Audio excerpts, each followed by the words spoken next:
நான் வந்து விருதுநகர் செந்தில்குமார் காலேஜில் பிகாம் படிக்கும்போதே வந்து மணிமாலையா பத்திரிகையில் நிறைய கட்டுரைகள் எழுதினேன். அதில் எம்ஜி வல்லபன் என்னை ரொம்ப என்கரேஜ் பண்ணார்.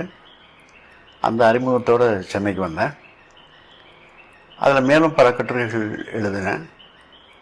பாரதி ராஜா சாருடைய 16 விதிகளை பற்றி ஒரு ரைட்டப் எழுதினேன். அதை படித்து பார்த்துட்டு டைரக்டர் சார் ரொம்ப இம்ப்ரெஸ் ஆனார். அதை கேள்விப்பட்டோன்னா அந்த ஒரு சந்தர்ப்பத்தை பயன்படுத்தி அவரை மீட் பண்ணேன். அப்போது அவர்கிட்ட வந்து நான் அவங்களோட உதவியாளராக சேரணுங்கிற விருப்பத்தை சொல்லும்போது ஓகே அப்படின்னு என்னை சேர்த்துக்கிட்டாரு.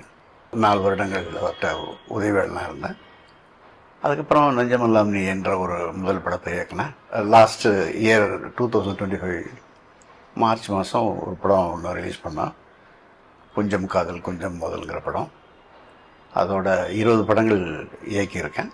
அதில் ஒரு 6 படங்கள் தயாரித்து இயக்கியிருக்கேன்.